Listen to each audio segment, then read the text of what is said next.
Welcome, Drugs, Brain, and Behavior Fall 2021. I am your professor, Dr. Eric Olson.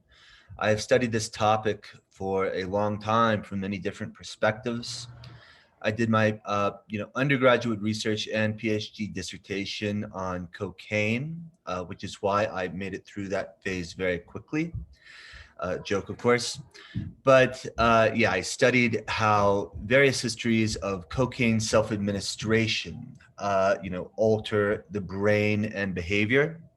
For that, we would insert a jugular catheter or a catheter into the jugular vein of rats, and they can press a lever and take cocaine, under a variety of conditions, and then I measure changes in the brain transmission to the drug itself for a conditioned stimulus, these sorts of things.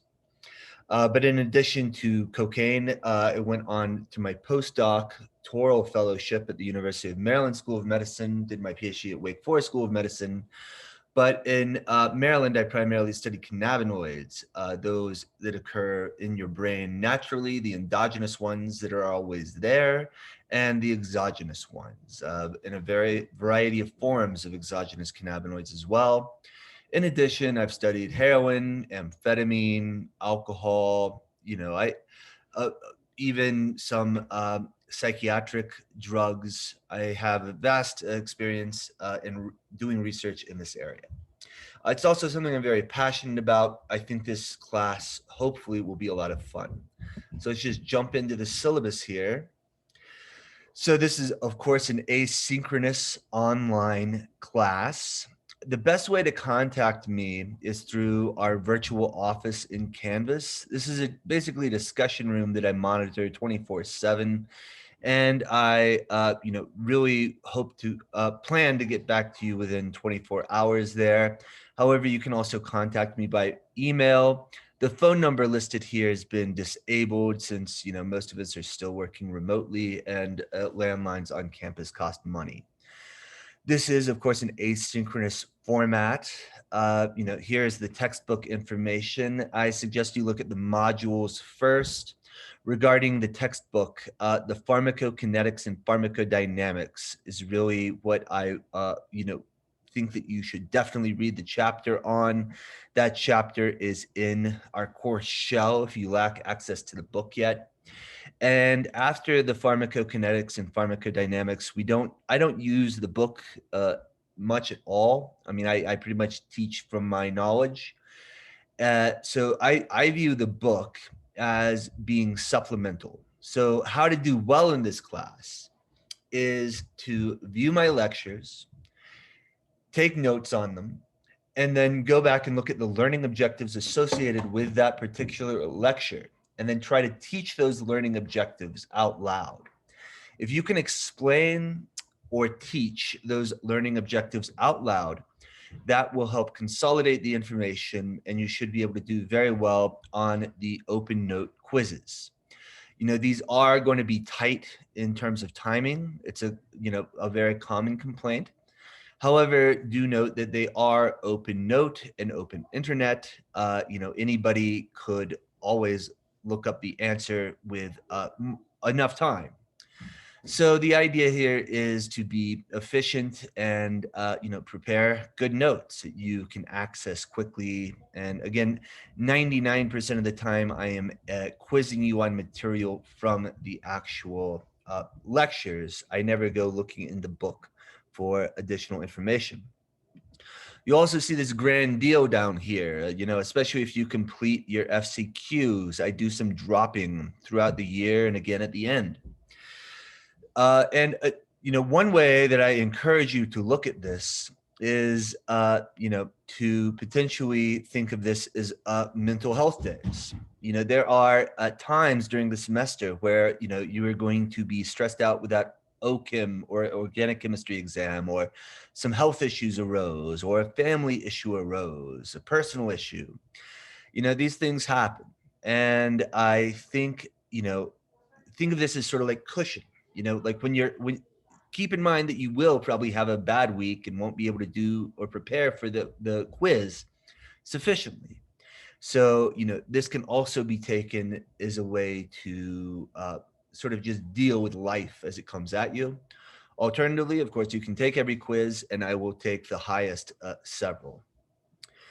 The format in the class will consist of, it'll be completely asynchronous. The quizzes will occur every other Sunday, essentially.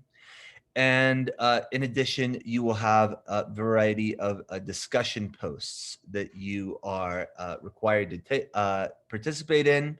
And there will also be a cumulative final, but this is somewhat unique, and I will get to that.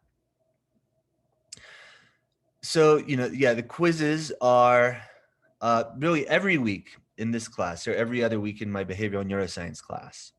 But in this class, you have a quiz every week. It will primarily be short answer, multiple choice, or matching. And again, let the learning objectives guide your studying.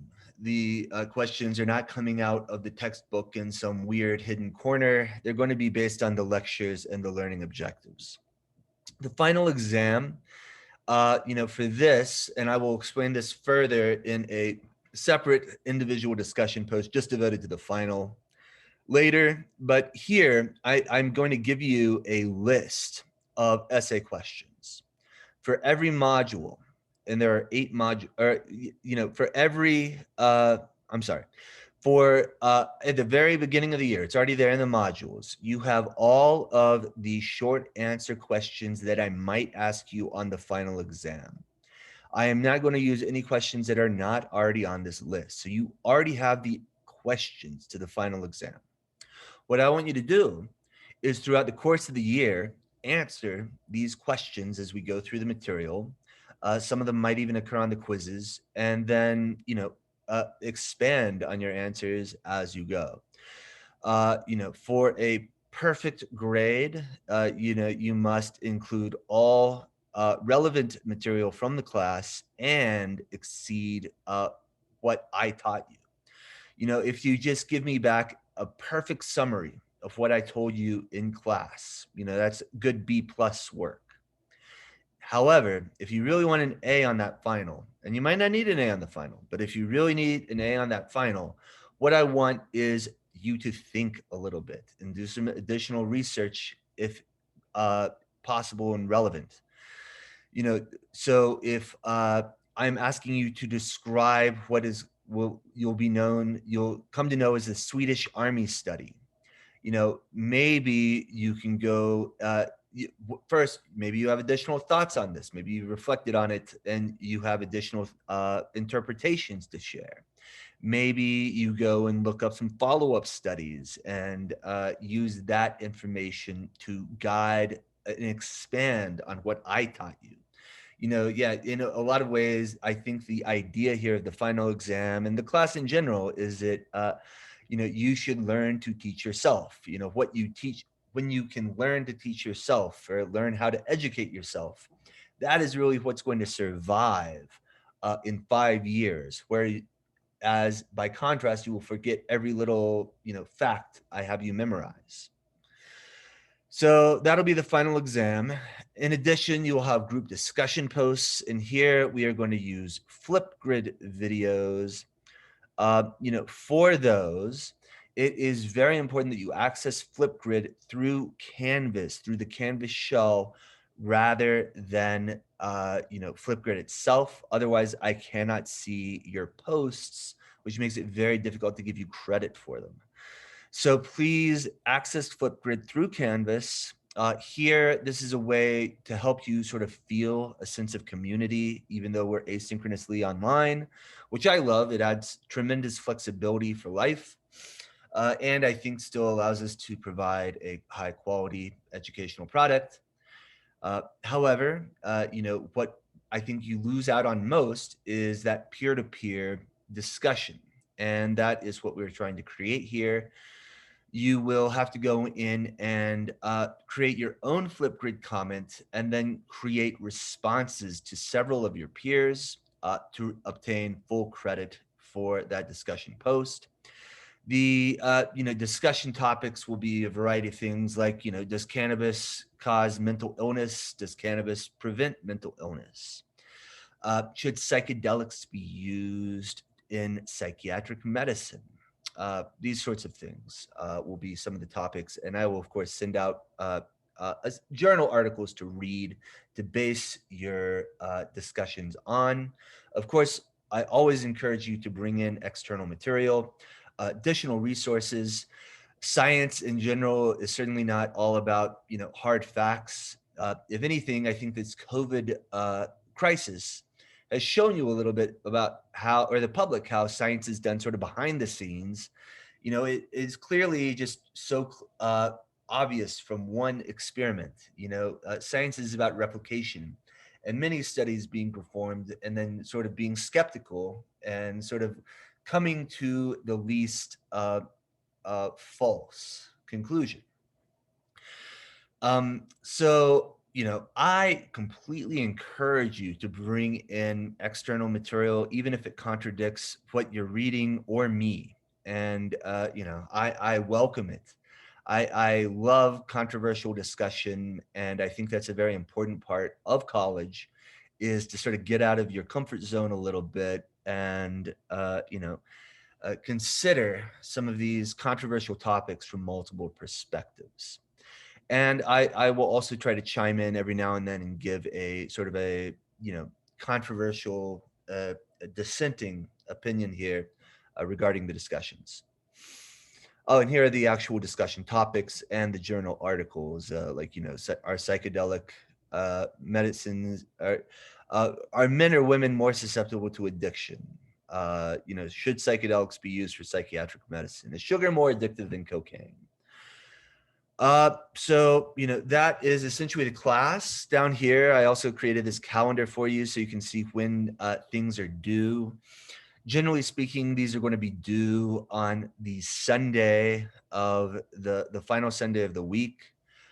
For my grading and, my policy for submitting work on time is that I would strongly prefer that you do that. However, I view these things, these deadlines, as things to really help you stay on track to complete the year, rather than things to hang you up and make you have a bad grade. So what I'm saying is I will be lenient, if like first of all, I have built in, drops for you. But if there are still major issues or health issues or anything arises, let me know and we will work something out. Don't just take zeros on an assignment because something bad happens unless you intend to take that as your drop. Finally, I'll just end on a little bit about me. My wife also works at CU Denver, Dr. Lindsay Hamilton. We have two young children, elementary age. They start school tomorrow. I've lived here in Colorado for 8 years, moved here most recently from Baltimore and the Carolinas before that. I like to watch sports, especially basketball. I think the Nuggets are the best show in town. Another weird one is I like the opera. My wife does not. I have to drag her. Usually I go by myself. I have my own season tickets to go just sit by myself there. Uh, I also like all sorts of music, everything from punk and hard, like metal. Like I've seen Slayer. I like certain hip hop. I especially like Run the Jewels right now. Uh, yeah, but anyway, I have a diverse interests. I also like Bella Fleck. I like bluegrass music. Like as you can see, I like variety. And in general, one thing that I really love that I think America does amazingly well is sort of like these fusions, like fusions of music, fusions of culture, fusions of food. Like Asian fusion sounds great. Hip hop metal fusion, sure, bring it on. Like these are the sorts of, yeah. Uh, uh, but anyway, I like diverse things, and I like sort of that interactive fusion, which I think is really special in America. But I am happy to answer any other questions that you may have, and look forward to hearing your discussion posts and reading your essay questions over the course of the year.